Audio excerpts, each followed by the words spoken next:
Oi, gente, tudo bem? Novamente, na nossa aula de história de hoje, iniciaremos um outro assunto, tá? Ainda falando da Idade Média. Já já, nós mudaremos para um outro período histórico, tá bom? Mas vamos lá, Na aula de hoje, nós iniciamos o capítulo 3, Capítulo 3 do nosso livro, a partir da página 76. Então, por favor, acesse o livro de vocês e me acompanhe, por gentileza, tá bom?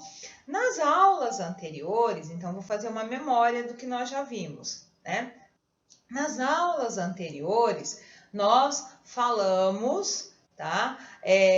Do nascimento da Idade Média, do sistema feudal, das crises do sistema feudal. Falamos também de como esse sistema foi organizado, foi pensado e foi desenvolvido ao longo da Alta Idade Média, Tanto eu quanto o professor Juan fomos fazendo esse paralelo, tá bom?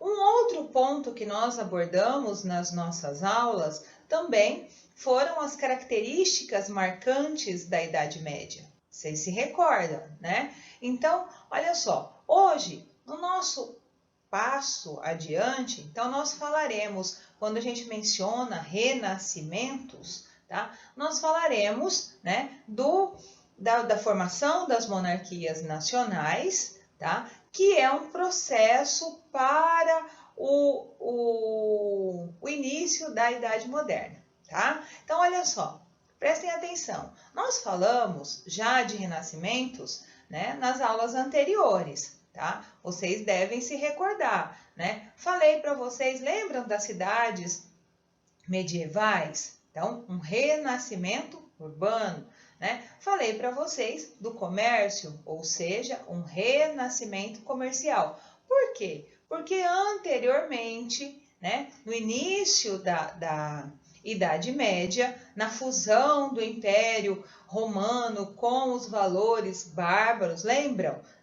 E a cidade, o comércio foram ficando para trás, certo? Por quê? Porque a prioridade era o feudo, era a terra, a economia era agrária, Então a cidade não tinha importância. O que era importante? O campo, tá bom? E na nossa aula hoje, então, nós iniciamos, esse novo processo. Me acompanhem, por favor, então, a partir da página 77 do livro de vocês, tá bom? Olha lá.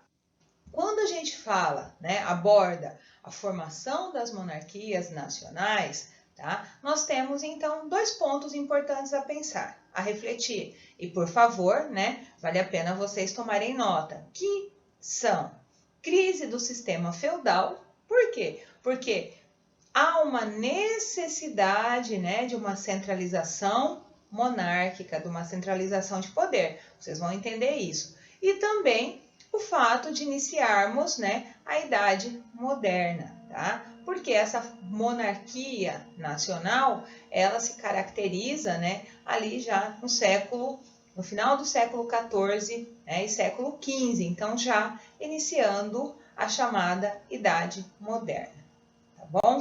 Um ponto importante que vale também lembrar, olha lá, vocês já viram essa imagem, tá? Que no capítulo 1, vocês se recordam do capítulo 1?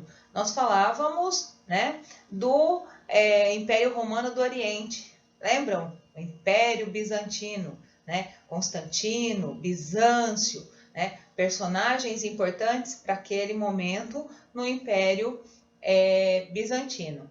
Se recordam das características, importante, Constantinopla estava num centro importante ligando o Oriente ao Ocidente, então esses pontos novamente serão retomados a partir de agora, tá? Já no capítulo 2, iniciamos nestas aulas falando desde a formação do sistema feudal, início da Idade Média, algumas crises passadas durante esse período chamado Idade Média, tá bom?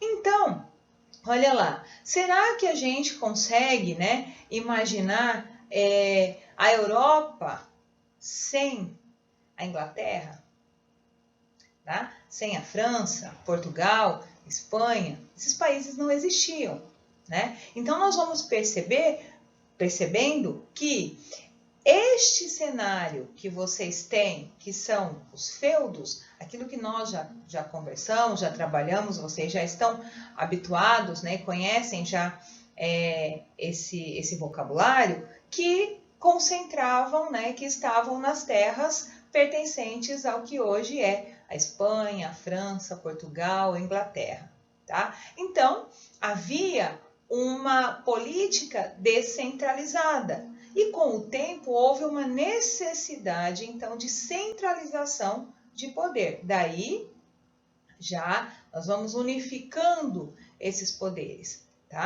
Um outro ponto, né? Olha lá, nós também, né, vimos ao longo de todo esse processo que o feudalismo, né, como um obstáculo agora, neste cenário, para uma expansão comercial.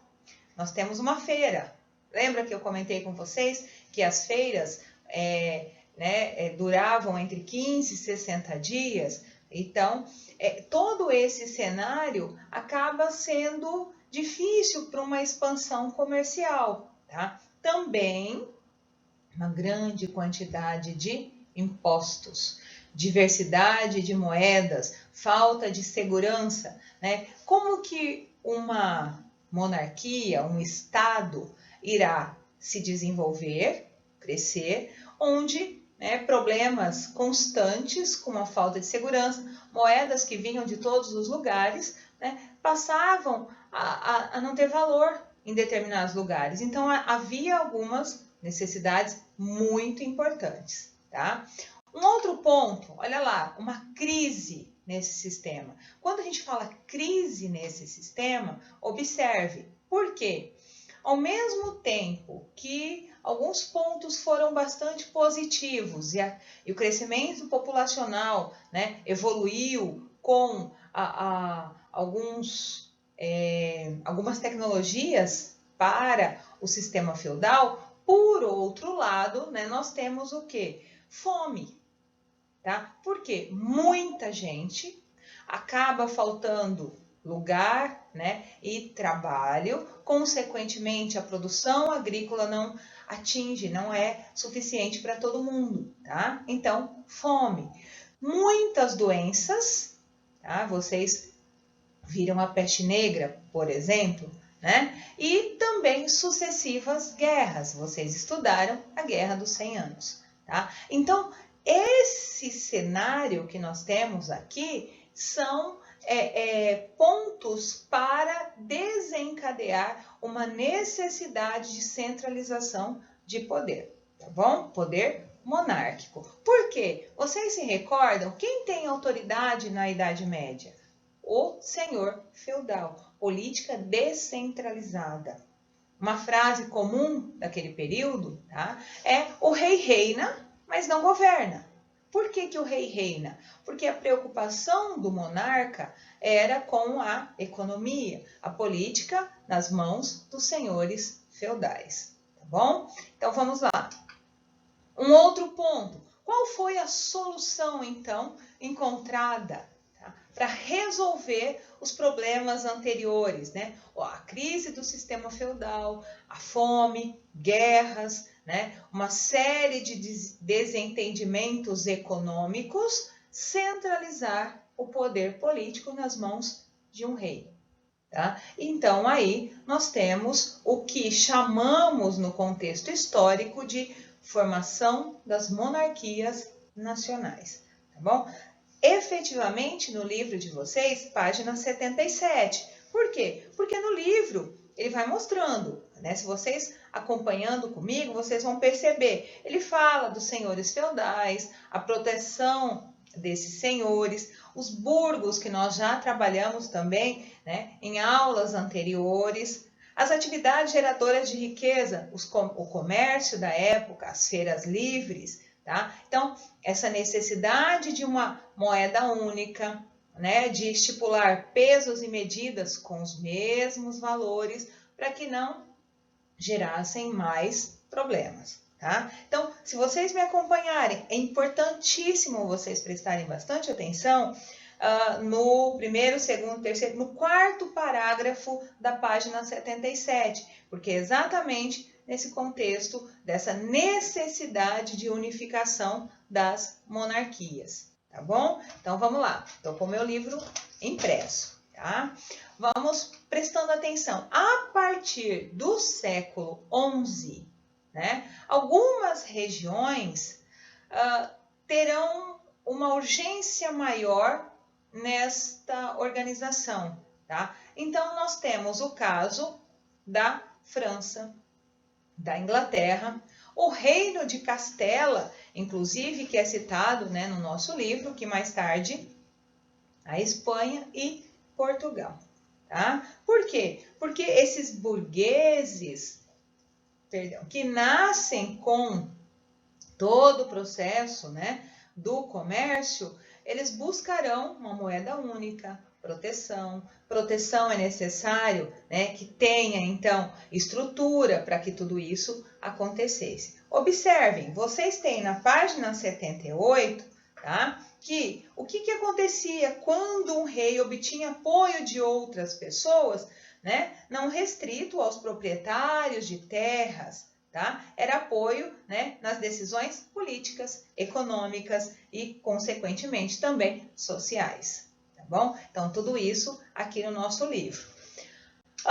Nesse caso, os reis começaram, então, a concentrar, né, esses grandes poderes, tá? Então, o poder político, que mais tarde, lá no 8º ano, nós aprenderemos o poder absoluto dos reis e, consequentemente, com o apoio da burguesia, também o poder econômico, também assunto de 8º ano, chamado de mercantilismo, tá? Então, ao longo desse tempo, teremos uma aproximação do rei e a burguesia. Por quê? Porque era importante essa união, né? Então, era importante esses laços entre o rei e a burguesia. Lembram que os burgueses, os comerciantes, tá? Então, a gente tem um cenário, formamos aí um cenário para vocês entenderem as monarquias nacionais.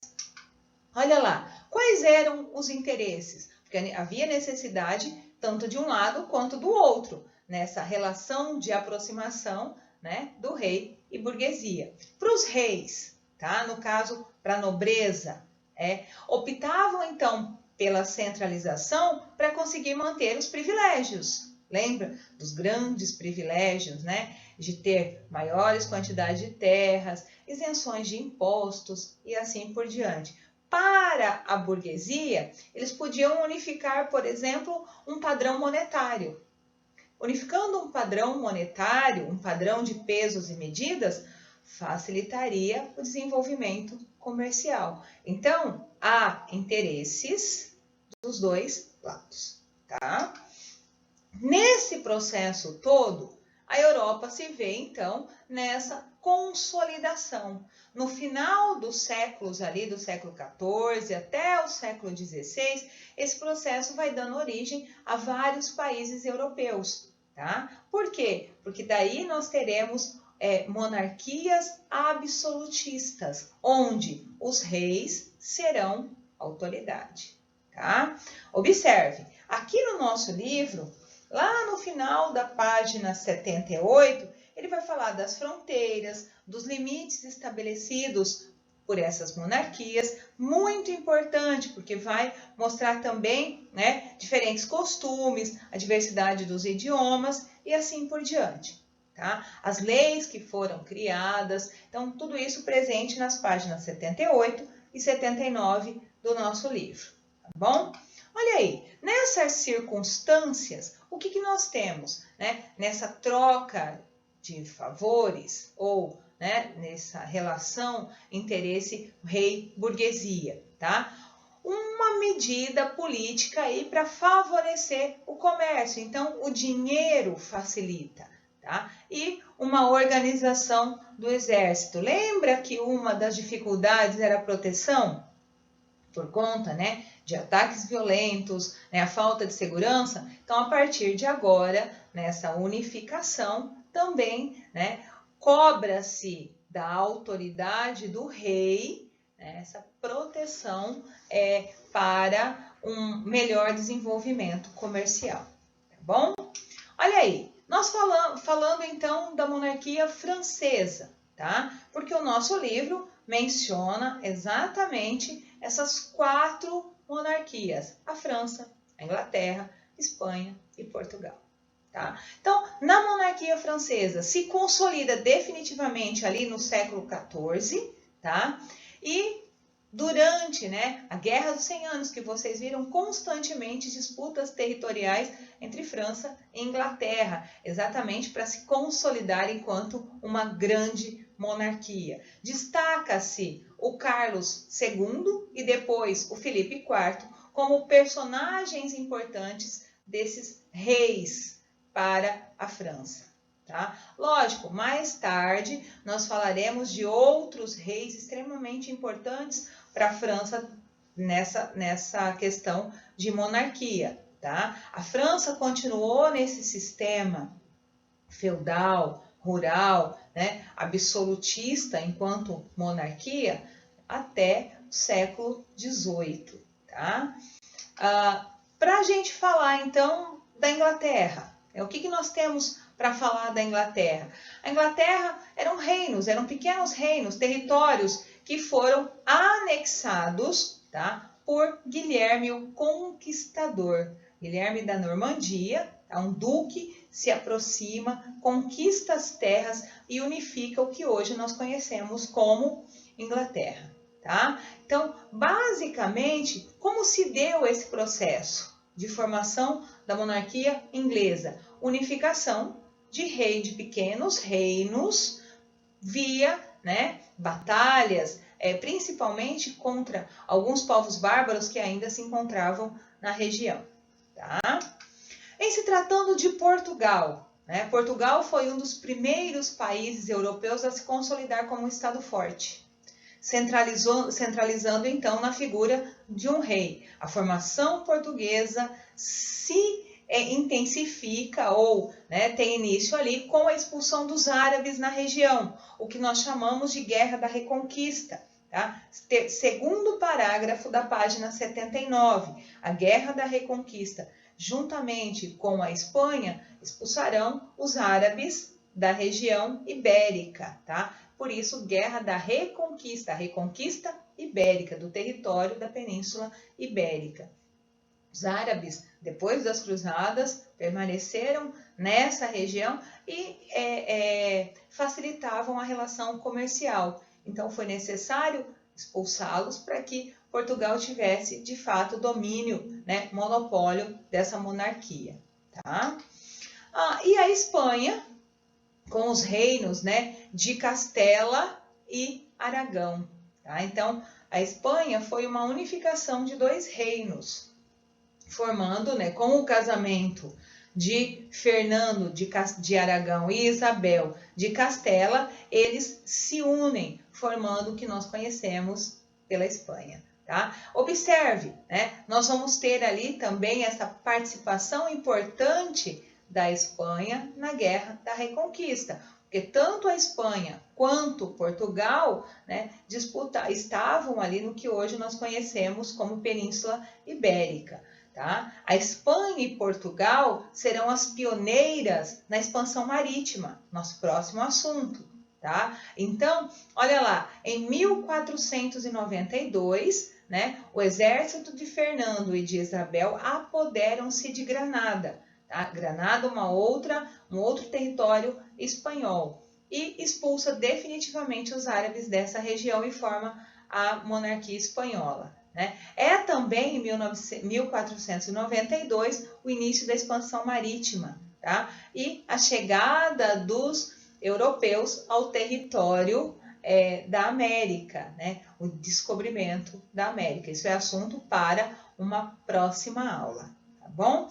Então, para fechar, nós temos, né, um problema que foi resolvido com a formação das monarquias nacionais. Por que um problema resolvido? Porque os pesos foram unificados, moeda unificada, uma centralização dando, né, um pouco mais de segurança para as pessoas dessa região. Mais tarde, isso será motivo de outros revoltas, como a Revolução Francesa. Mas aí a gente tem todo um cenário histórico a ser percorrido, tá?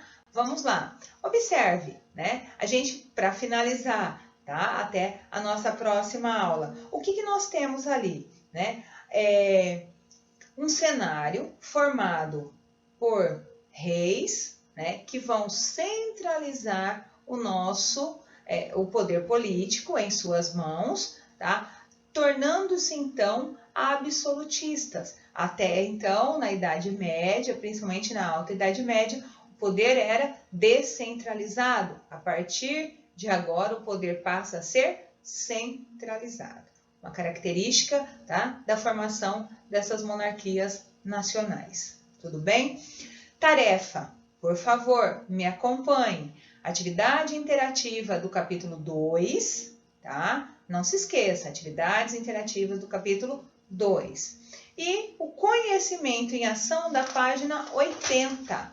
Na página 80, vocês têm duas questões relacionadas ao assunto trabalhado dessa formação das monarquias nacionais. Uma atividade bem curtinha, da página 80, tá? E as atividades interativas. Tudo bem? Na próxima aula, faço memória novamente dessa formação das monarquias nacionais, tá? Tchau, tchau e até a próxima aula.